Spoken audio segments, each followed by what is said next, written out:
The emergency beacon flashed red across every screen in the Dravik settlement. Counselor Wraith felt his heart stop as the message repeated itself 3 times. 3 hatchlings were missing, 3 young ones had vanished from the protected nursery compound without a trace. Within minutes the entire community had mobilized, scales gleamed under the twin suns as dragon-like figures rushed through the streets of Verdant Ridge Colony, their massive wings folded tight against their backs. As they moved with desperate speed, Wraith stood at the nursery entrance, his golden eyes scanning the simple room where the young ones should have been resting. Nurse Kala approached him with trembling claws, her voice cracked as she spoke. They were here during morning meal, counselor. I checked on them. Myself, Cyril, Nadra, and Tav were playing with their learning stones when I returned after organizing the afternoon schedules. They were gone. Wraith examined the room carefully. No broken windows, no dummy doors, no signs of struggle or force. The learning stones sat in a neat pile where the hatchlings had left them. A half-finish drawing lay on the floor showing crude pictures of wings spread against a cloudy sky. Have you sealed the compound? Wraith asked. Immediately. Kala confirmed. No one enters or leaves without your permission. The Dravik security chief landed beside them with a heavy thud. His name was Vorin and his dark blue scales marked him as a senior warrior. Counselor, we have found Drags. Smallfoot impressions leading from the nursery garden toward the eastern fence. Wraith followed Vor outside. Sure enough, tiny claw marks pressed into the soft soil led toward the compound boundary, but something else caught his attention. The fence showed no damage, yet the tracks continued on the other side. They climbed over. Vorin said quietly, the fence is only for marking territory, not for holding determined hatchlings. They left willingly, Wraith stated, feeling a cold weight in his chest. But why? Where would they go? Vorin pointed toward the distant human settlement. The tracks lead that direction. Within the hour, human colonial administrator Patricia Hayes received a formal request for a meeting. She arrived at the Dravik council chamber to find Wraith pacing back and forth, his tail swishing with agitation. Administrator Hayes, Wraith began without preamble. 3 of our young have disappeared. We have reason to believe they may have wandered toward your settlement. Patricia's expression shifted to immediate concern. How long have they been missing? For hours now. Wraith said they are very young, vulnerable. They should never have left the protected areas. I'll alert our security immediately, Patricia offered. We can organize search parties to help look for them. Wraith's wings rustled uncomfortably. That will not be necessary. Our trackers are superior. We simply request that you keep watch and inform us if they appear in your areas. Patricia nodded slowly, sensing the deeper worry beneath the formal words. Counselor, our people care about the safety of all children in this colony. Please let us help. Your offer is appreciated, Wraith replied stiffly, but Dravik young requires special understanding. We will handle this ourselves. As Patricia left, she couldn't shake the feeling that Wraith's pride might be getting in the way of finding the children quickly. She put out a quiet alert to all human families, anyway, asking them to watch for 3 young Dravik and report any sightings immediately. Meanwhile, Vorin and his tracking team followed the small prints through the grasslands between the 2 settlements. The trail was easy to Follow it first. 3 sets of hatchling. Tracks moving steadily eastward, but then something changed. Counselor.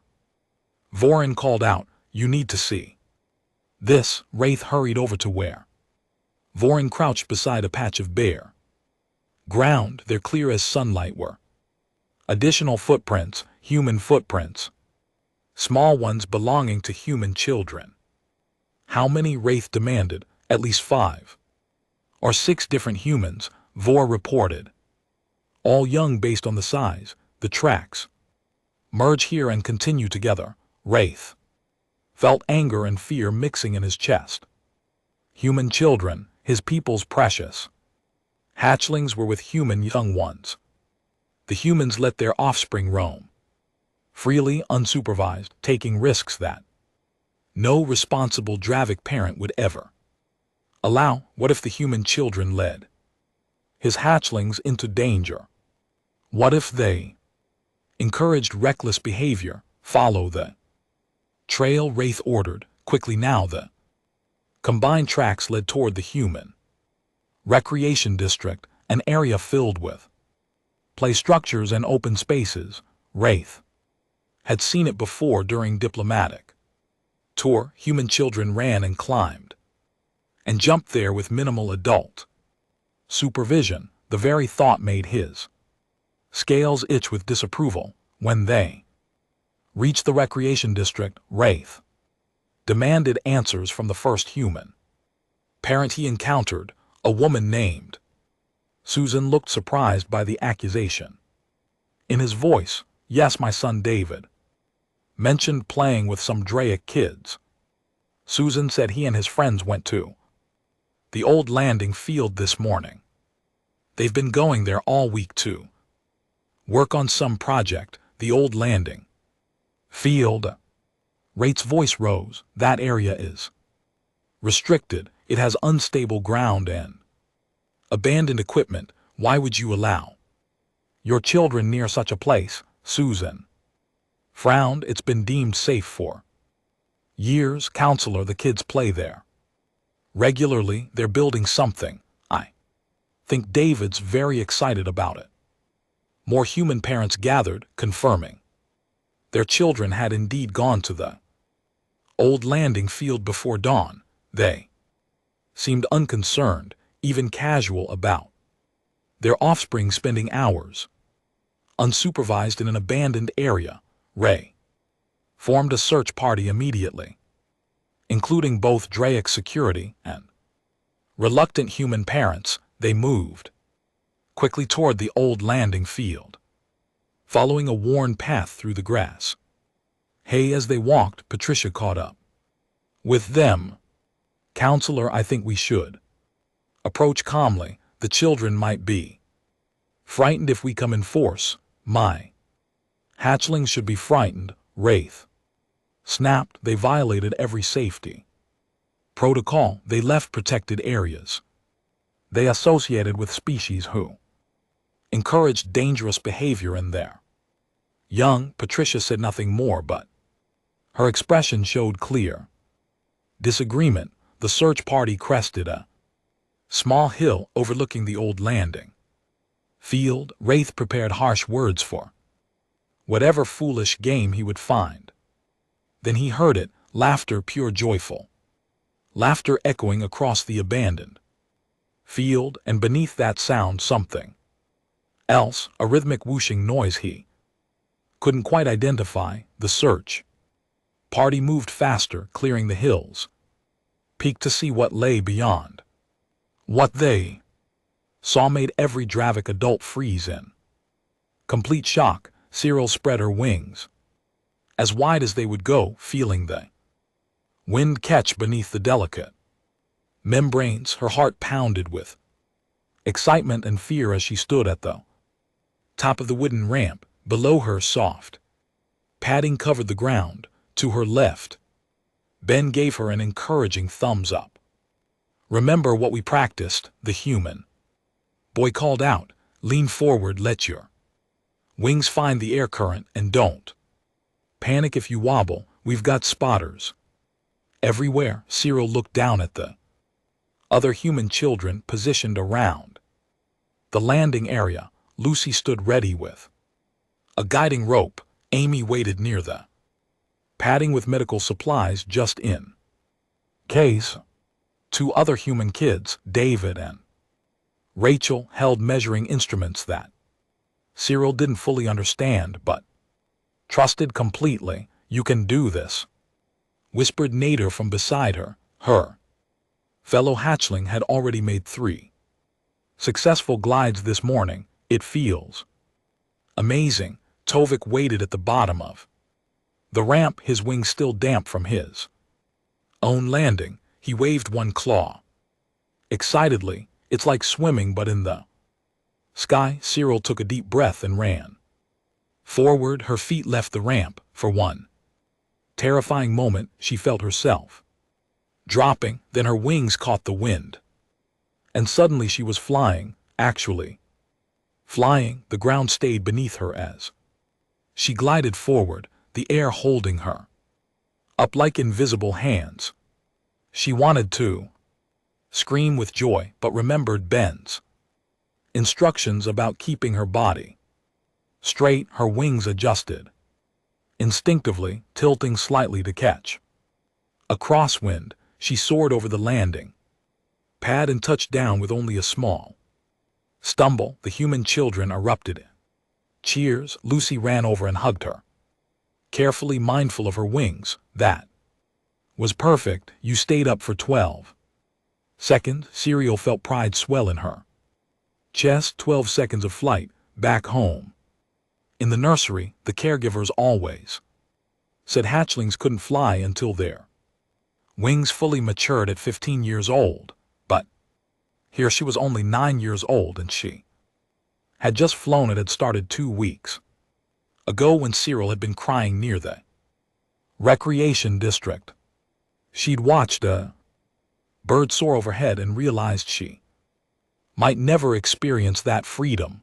The tragic way was to wait, to stay safe, to protect the young ones until they were absolutely ready. Lucy had found her crying and asked what was wrong. When Cyril explained that her wings were strong but her people wouldn't let her fly, Lucy had gotten a determined look in her eyes. "That's not fair," Lucy had said simply. "If your wings work, you should get to use them." Within days, Ben had recruited other human children to help. They studied Dravic anatomy from public database files. They consulted with the colony engineer about wing loading and weight distribution. They built ramp systems with graduated heights starting at just a few feet off the ground. The human children had tested everything first with weighted dummies shaped like Draic hatchlings. They measured wind speeds at different times of day. They created safety protocols that would make any Draic caregiver proud. If only the caregivers knew about it. Cyril and her friends had sneaked away each morning before the nursery staff woke up. The human children met them at the old landing field, always prepared with new equipment and encouragement. Now, standing in the landing zone with her friends celebrating around her, Cyril felt truly alive for the first time. This was what her wings were meant for. "One more run before we break for water," Ben suggested, checking his watch. "We've got maybe 20 minutes before your parents usually wake up." The hatchlings nodded eagerly. They've been so careful to return before anyone noticed their absence. Just one more flight, then they'd sneak back through the nursery garden fence and pretend they'd been sleeping peacefully all along. Nadra climbed the ramp for her 4th attempt. She'd been working on turning techniques, trying to bank left and right while airborne. Ben had explained how birds use their tail feathers for steering, and Nadra wanted to see if her tail could work the same way. She launched herself with confidence. Wings Spread wide, the morning sun lit up her silver scales as she caught the wind. She attempted a gentle left turn, shifting her weight as Ben had taught. Her wings responded beautifully, carrying her in a graceful arc. Then she saw them do that.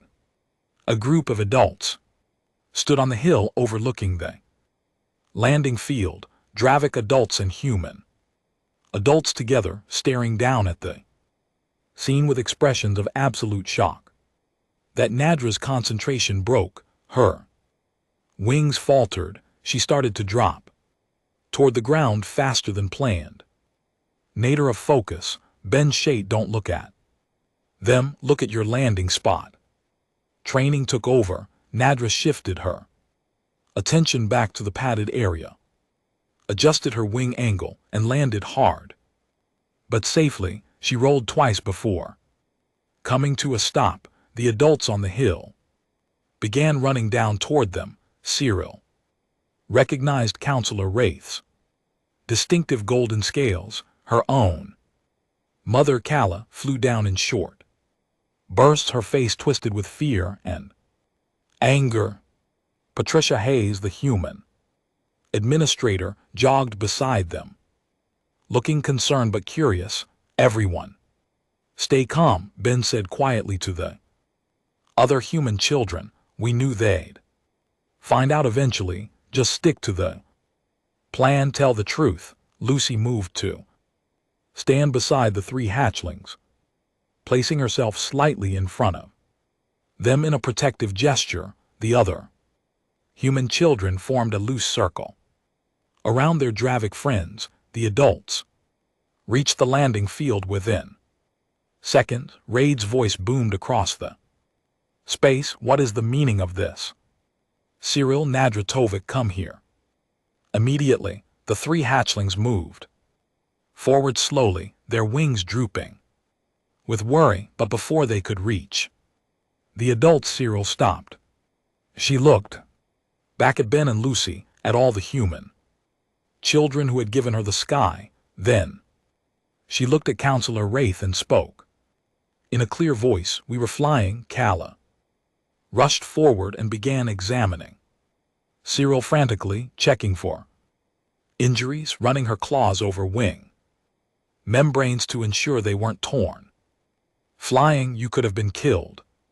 Your wings aren't ready, you're far too young. But we did fly, Nadra said quietly. We flew really well. Wraith turned his attention to the human children, his expression fierce. You did this, you encouraged this reckless behavior, you put our young in danger. Ben stepped forward, meeting the counselor's gaze without flinching. Sir, we would never put anyone in danger. We've been very careful. Rate's laugh was bitter. You built these contraptions and convinced our hatchlings to throw themselves from heights. You call that careful? Patricia moved between them, her hands raised peacefully. Counselor, perhaps we should let the children explain before we make judgments. Rafe looked ready to argue, but then Tove spoke up. They didn't convince us to do anything. We asked them to help us fly. They're our friends. The word hung in the air. Friends, the simple truth of it seemed to drain some of the anger from the Dravik adults' faces, replacing it with confusion and worry. Lucy pulled out her notebook and held it up. We have all our calculations here. We tested everything. We made it as safe as possible. Wraith stared at the notebook, at the careful drawings and measurements filling its pages.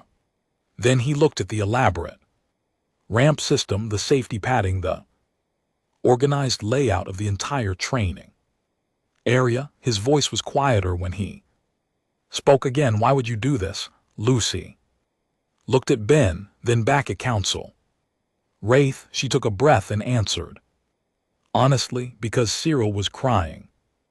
Wraith's fierce expression softened slightly. Crying last week near the Recreation District, Lucy continued. She was watching birds fly overhead, and she told me she'd never get to feel the clouds, that she'd have to wait years and years before anyone would let her try. She said her wings were strong enough, but nobody believed her. Cyril's mother, Calla, made a small sound of distress. She hadn't known about her daughter's tears. Ben spoke up. Next, our parents taught us that when someone needs help, you help them, even if it's hard, especially if it's hard.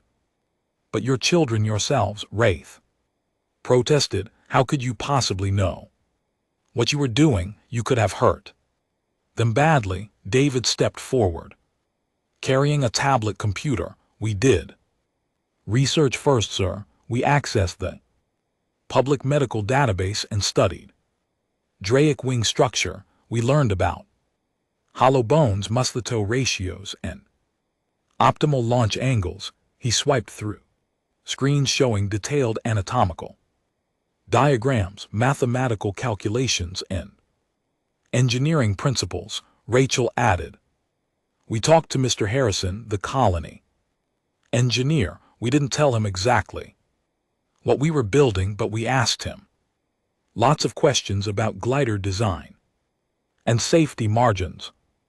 Amy, the smallest of the human children, spoke quietly. I'm afraid of heights, really afraid, but I helped anyway because friends help. Friends even when it's scary. Patricia examined the ramp system more closely.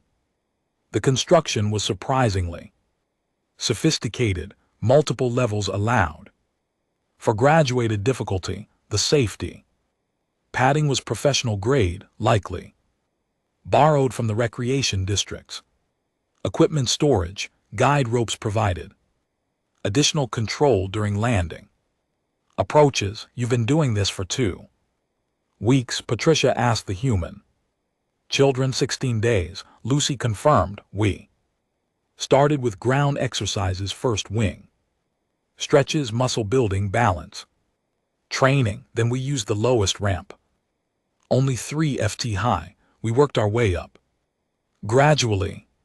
Ben pulled a rolled-up chart from his backpack and spread on the ground. It showed a detailed schedule with dates, heights achieved, distances glided, and safety notes. Each successful flight was marked with a green check. Each minor mistake had a red note explaining what went wrong and how they fixed it. We tested everything with weighted dummies first, Ben explained. We made sure the ramps could hold 3 times the weight they needed. 2, we checked wind conditions every morning. We never let anyone fly if the winds were too strong or too gusty. Wraith picked up the chart with trembling claws. The level of planning and care was undeniable. These human children had approached the project with more thoroughness than some Dravic adults showed in their work. Vorin, the security chief, walked over to examine one of the ramps. He tested its stability, checked the joints, and inspected the launch platform. This is solid construction, he admitted grudgingly. Well built. David's dad is a carpenter, Lucy said. David learned from him. He made sure everything was strong and safe. Calla still held Cyril close, her wings wrapped protectively around her daughter. But what if something had gone wrong? What if one of them had fallen badly? What if a wing had broken? Amy opened her backpack and pulled out a medical kit. We have bandages, antiseptic ice packs, and pain medication. Lucy's mom is a doctor, and Lucy knows basic first aid. We also had a communication device to call for help if we needed it. We never needed it, Nadra added quietly, because they were really careful with us. Tove spread his wings fully, showing them to the adults. Look, no damage, no tears, no injuries. We're completely fine. Better than fine, we can fly now. Word fly made Califlin flinch. In Dravik culture, flight was sacred. It represented maturity, independence, and coming of age. Hatchlings weren't supposed to achieve it until their bodies and minds were fully ready.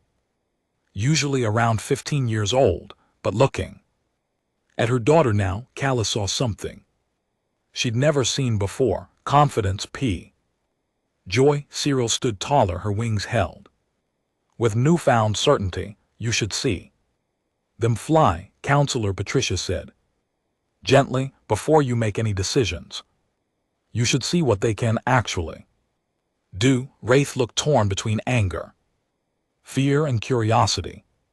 Finally he nodded stiffly. Show me. Ben turned to Cyril. Do you want to demonstrate?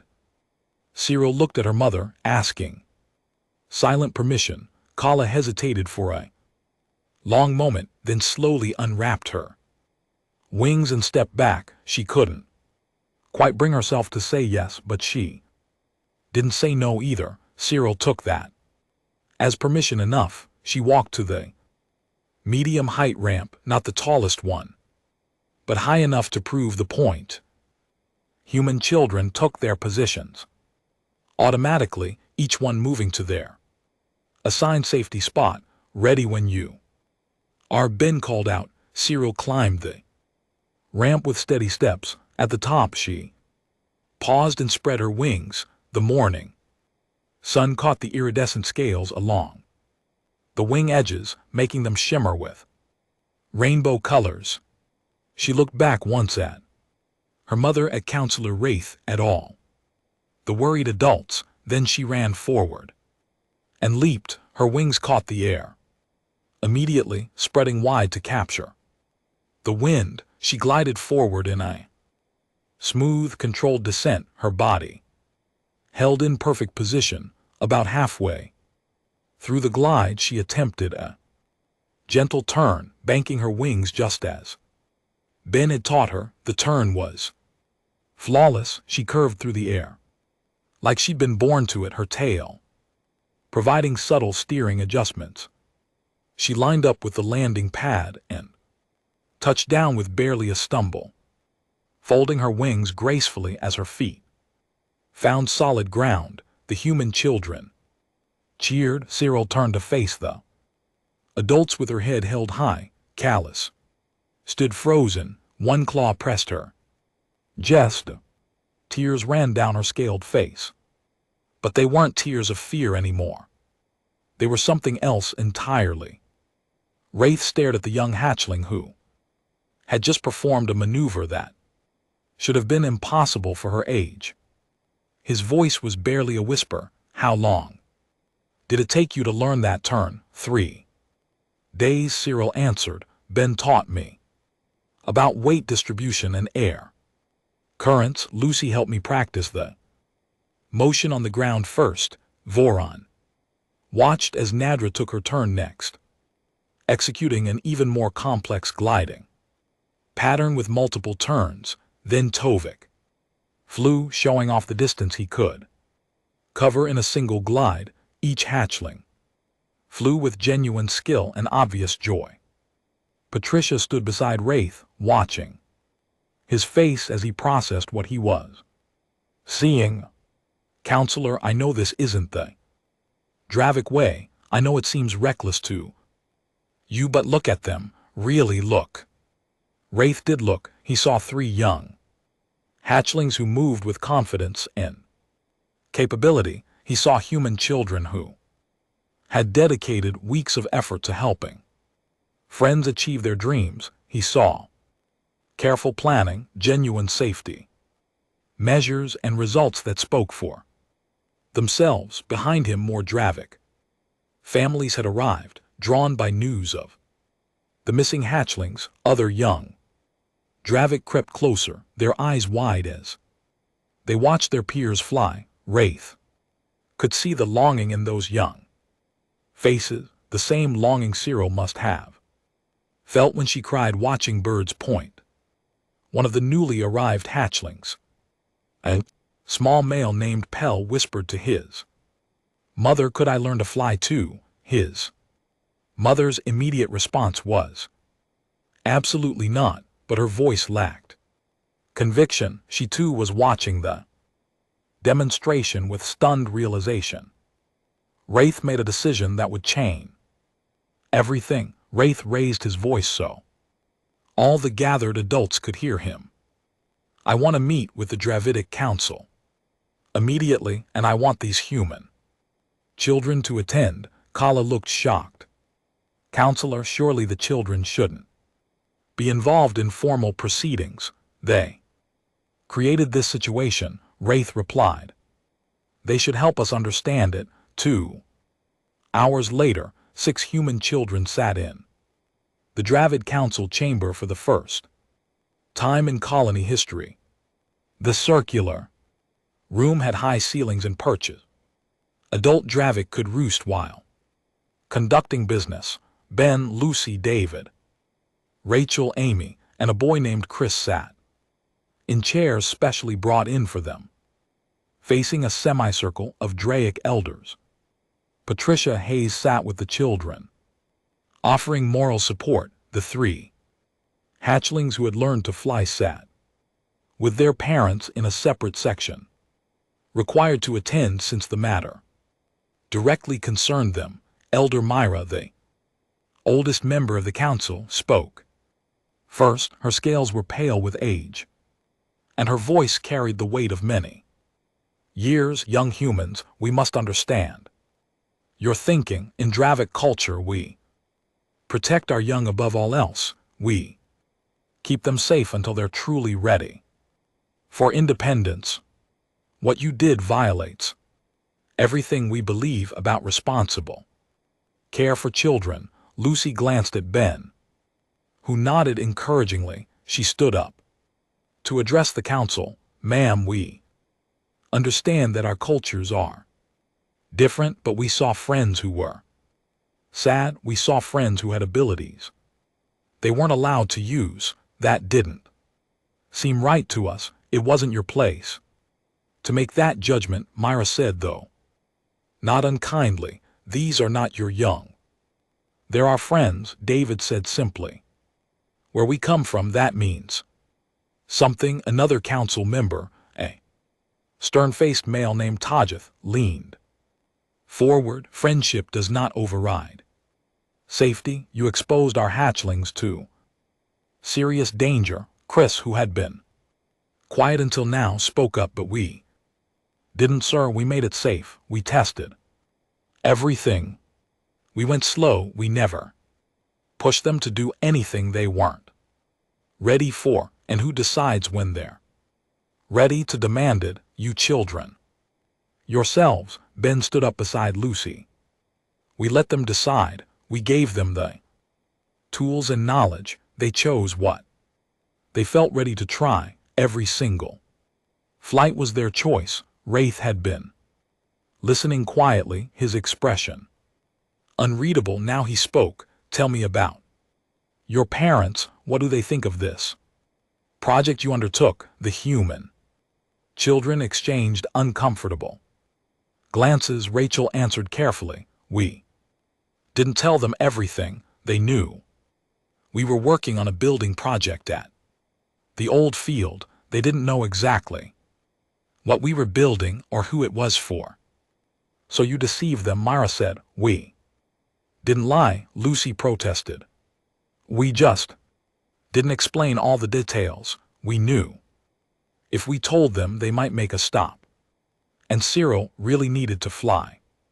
Patricia cleared her throat. "If I may, counselors, I've spoken with the human parents since this morning. While they're concerned their children kept secrets, they're also proud of the initiative, planning, and compassion shown. Human culture values teaching children to solve problems independently, even when those problems put lives at risk." Torg challenged. "We didn't see it as a risk," Ben said. "We saw it as a calculated challenge. We studied Draic anatomy. We consulted Experts without revealing our full purpose. We built in safety measures at every level. We progressed gradually.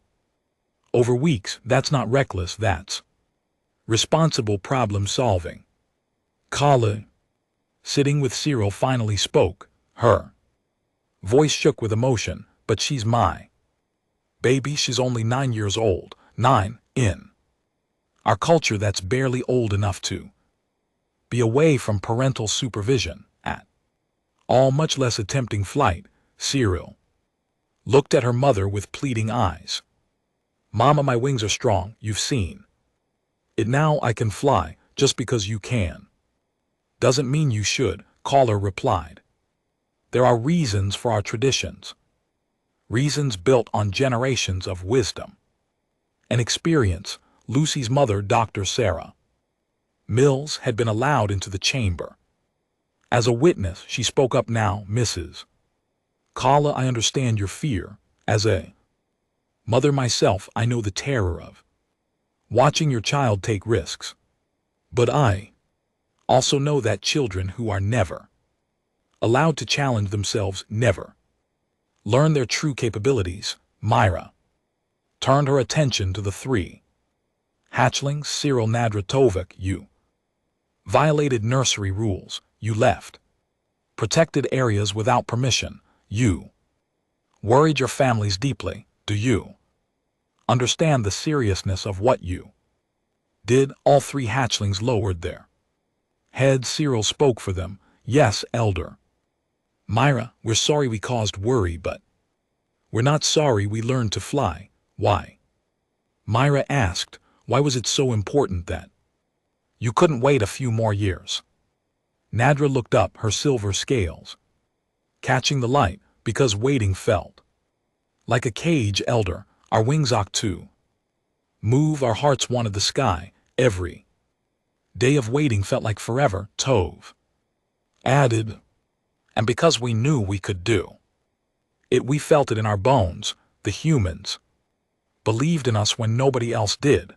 The council chamber fell silent. The adult Dravik exchanged long looks, communicating in ways the humans couldn't interpret. Finally, Wraith stood and walked to the center of the room. I've been thinking about this situation all morning, he said. I have been angry, frightened, confused, but I have also been watching and learning. He turned to face the human children. You show me something today that challenges everything I thought I knew about protecting the young. He walked over to where Lucy's notebook lay on a table. He picked it up and showed it to the council. Look at this. Detailed planning, safety protocols, progressive training schedules.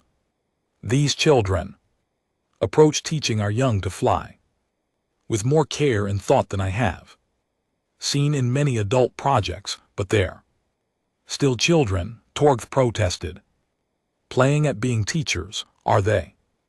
Wraith questioned. I watched those 3 hatchlings fly this morning. They demonstrated skill and confidence I have rarely seen in Dravik twice their age. That didn't come for play, that came from genuine effective teaching. He set the notebook down and looked at each council member in turn. We have a choice to make. We can punish these human children for violating our cultural norms. We can forbid our young from any further flight training. We can return to the safety of our traditions and pretend this never happened. Or Myra prompted. Or we can learn from this. Wraith said we can ask ourselves difficult questions. Are our traditions serving our young or limiting them? Is there a middle path between reckless endangerment and overprotective restriction? Elder Myra studied the young faces before her, both human and Draic. She saw hope in those eyes, fear too, but mostly hope. What exactly are you proposing, Counselor Wraith? Propose we establish a formal program, Wraith said, a flight training academy for young Dravik supervised by both our Adults and these remarkable human. Children who seem to understand something about potential that we have.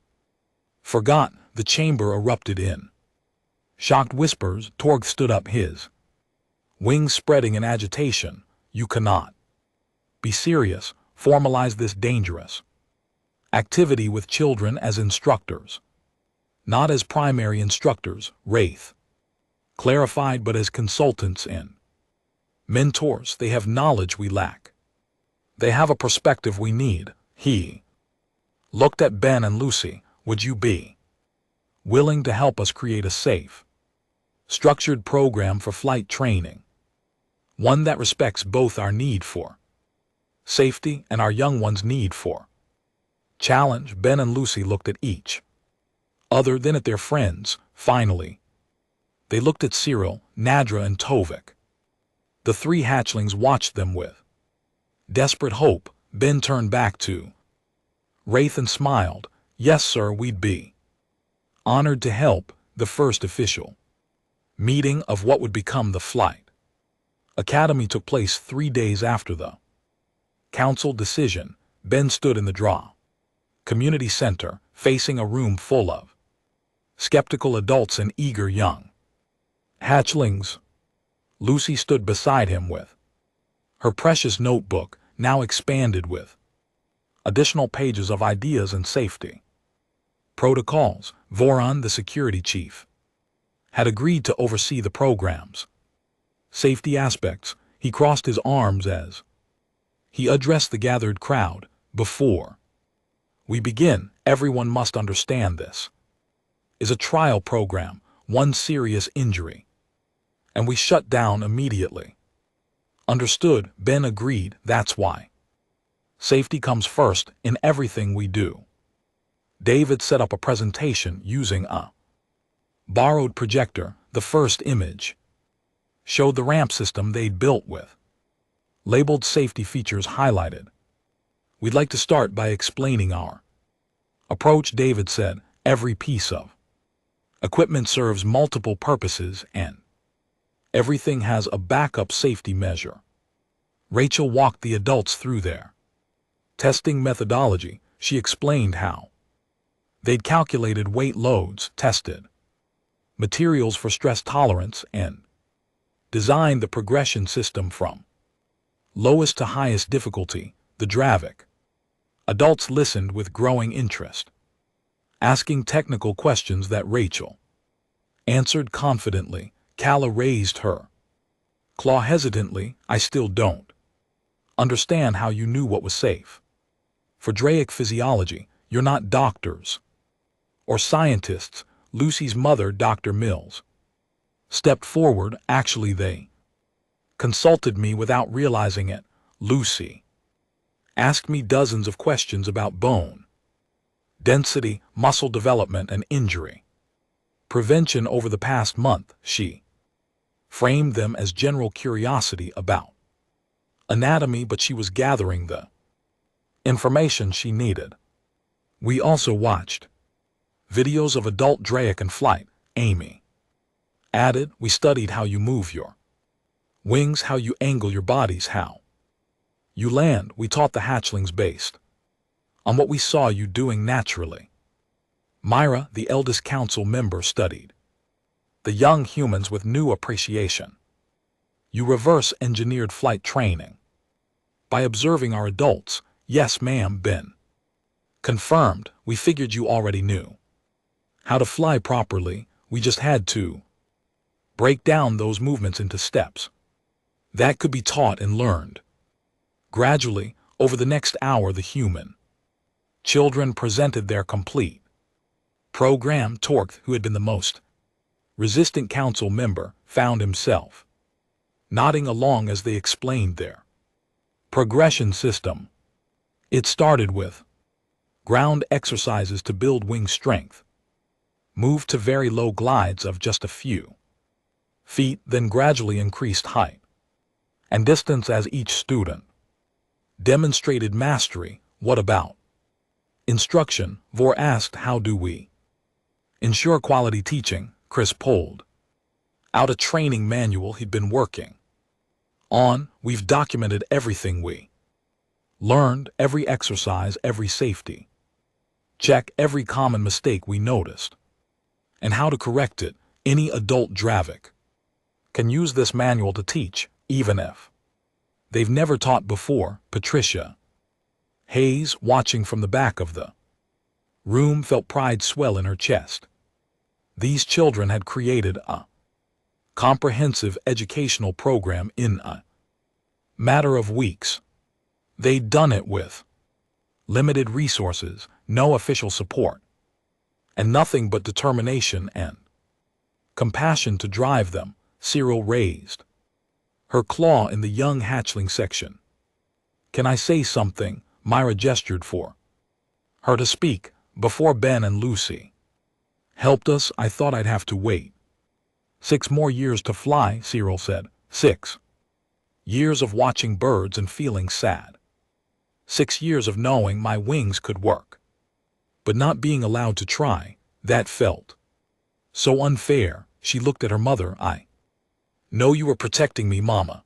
I know you love me, but the humans showed me that protection doesn't have to mean stopping me from growing." Nadra stood beside her friend. "They taught us that being safe and being brave can happen at the same time. You don't have to choose one or the other," Tove added.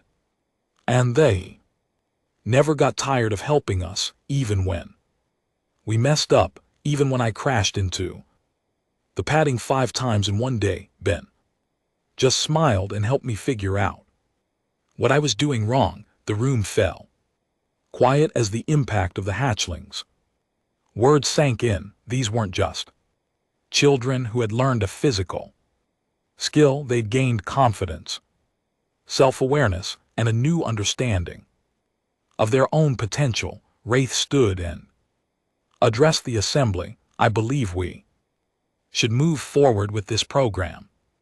With some modifications, I propose that Voren serves as head of safety. Dr. Mills provides medical oversight, and our human friends serve as technical advisors and junior instructors, working alongside Dravik adults. I want to help teach too," Cyril said suddenly. "I know what it feels like to be scared on that first jump. I could help other hatchlings understand it's okay to be afraid." Lucy smiled at her. "That's a great idea. Sometimes students learn better from someone who just went through it themselves." Over the following weeks, the old landing field transformed. Draic engineers worked with the human children to improve the ramp systems, making them stronger and more adjustable. Dr. Mills established a medical station on site. Voren created safety teams and emergency protocols. The first official class began with 12 young Dravik, all between ages 8 and 11. Their parents watched from a designated viewing area, anxiety clear on their faces, but they watched. That was progress. Ben and Lucy led the warm-up exercises, demonstrating proper wing stretches and muscle conditioning. Cyril, Nadra, and Tovik assisted, moving between students to offer encouragement in correct form. That young female named Lisa stood at the smallest ramp, barely 3 ft high. Trembling with fear, her mother called out, "You don't have to do this if you're scared, darling." But Lisa looked at Cyril, who had done this same exercise weeks ago. "Were you scared your first time?" "Terrified," Cyril admitted. "But Lucy told me that being scared just means you're trying something important. And she was right behind me the whole time, making sure I was safe." Lucy walked up beside Lisa. "Now, I'll be right here if you want to wait. That's okay. If you want to try, I'll spot you. Your choice." Lisa took a deep breath, spread her small wings, and walked to the edge of the ramp. She stood there for a long moment, gathering courage. Then she jumped. It was barely a glide, More of a controlled fall, she was airborne for maybe 2 seconds before landing on a soft padding, but she did.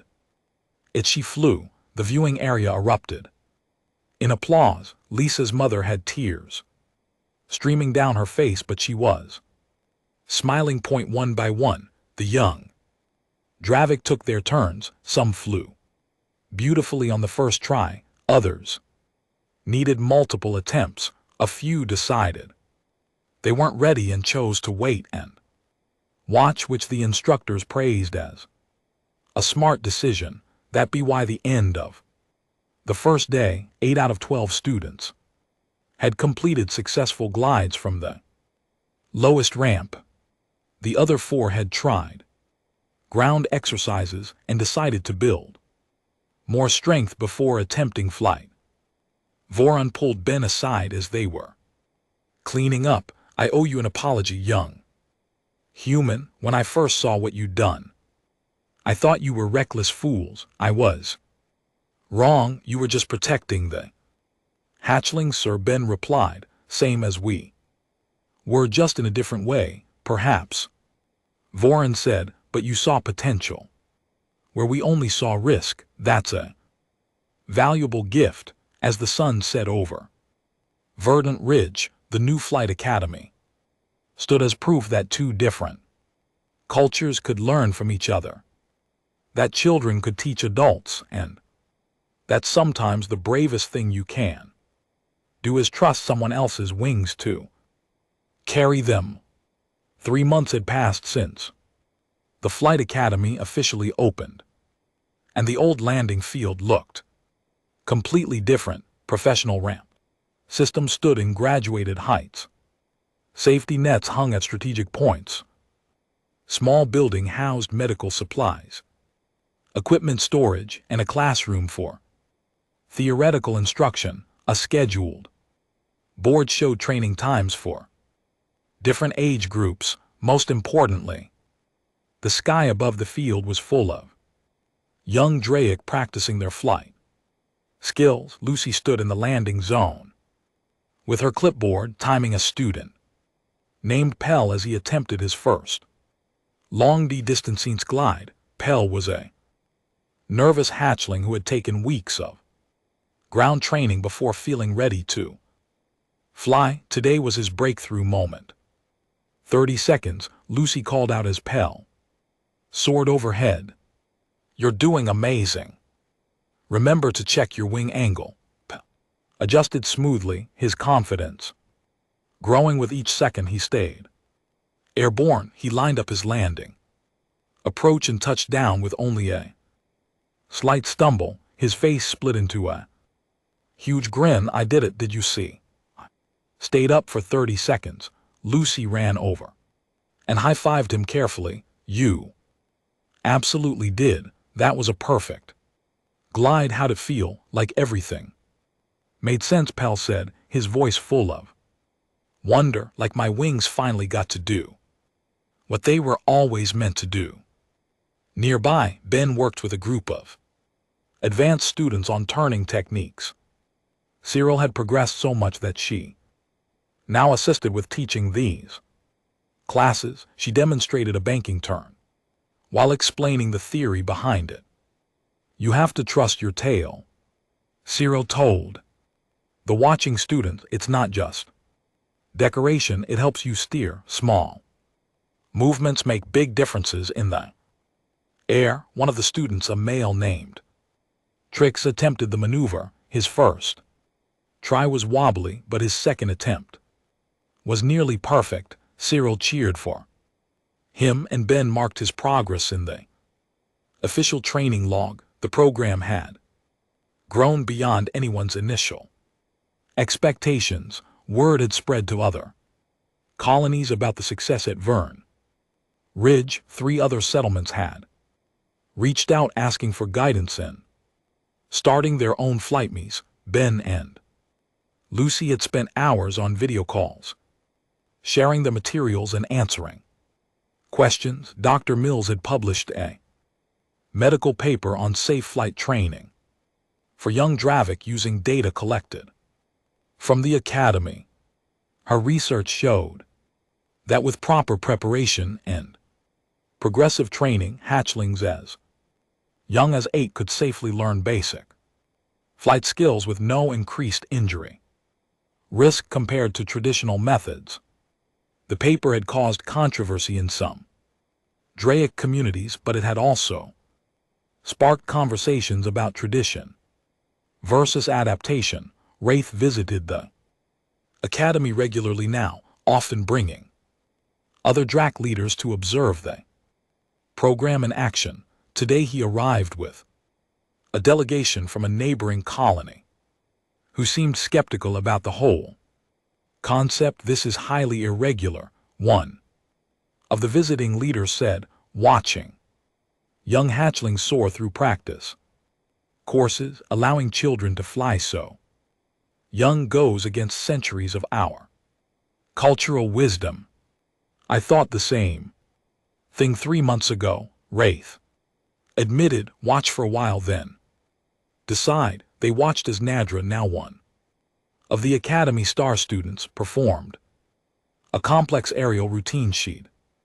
Choreographed herself, she combined glides, turns, and altitude changes in a flowing sequence that looked almost like a dance. When she landed gracefully in the center of zone, even the skeptical visitors looked impressed. How old is she? One visitor asked. 9 years old.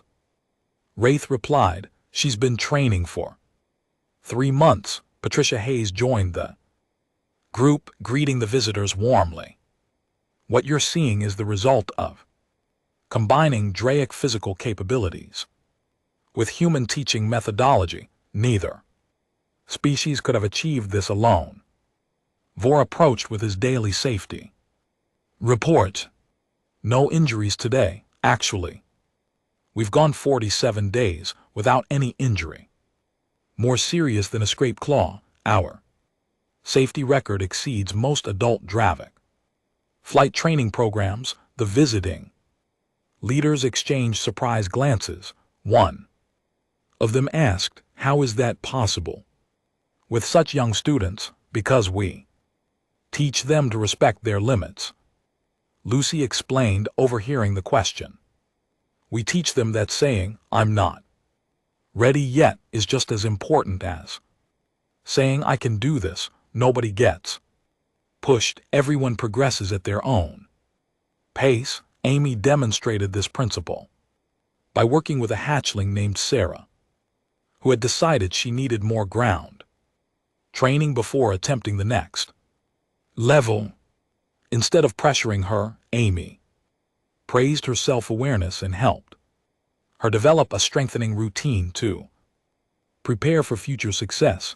Kala arrived to pick up Cyril at the end of the training session. She'd become one of the Academy's biggest supporters after seeing how much her daughter had flourished. Now she volunteered several hours each week helping with administrative tasks and parent outreach. How is she today? Kala asked.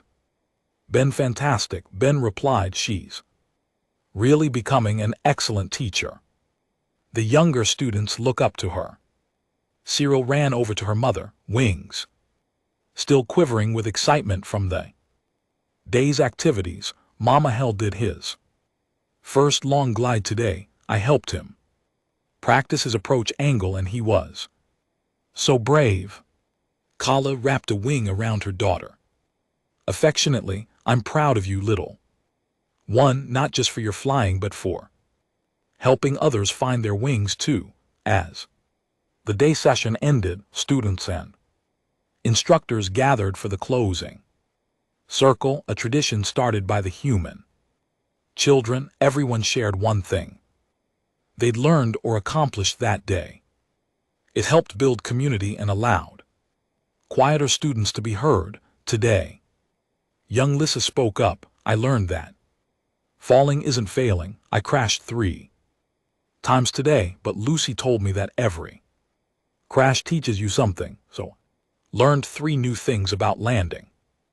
The circle laughed warmly, and Lisa beamed at the acceptance when it came To Tov's turn, he said, I learned that teaching is harder than doing. I tried to explain wing positioning to a new student and I couldn't find the right words. It made me appreciate our instructors more. Finally, Ben spoke for the human children. We learned that we're not the teachers here anymore. We're just part of the team. You've all taught us as much as we taught you. The circle broke up with students and instructors mingling, sharing notes, and making plans for tomorrow's sessions. The visiting Dravik leader stood with Wraith, watching the easy friendship between the two species. This is remarkable, one visitor admitted. I came here expecting to see reckless endangerment. Instead, I see community. That's exactly what it is, Wraith agreed.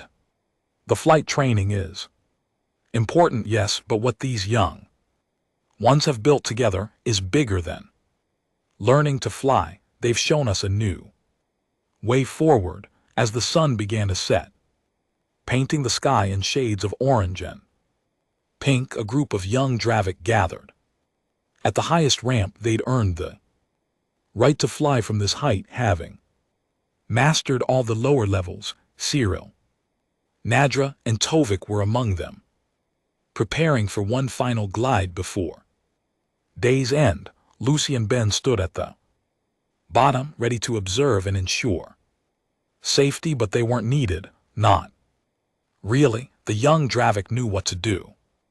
One by one, the students launched themselves into the evening air. Their wings caught the golden light as they soared in formation, calling out to each other with joy.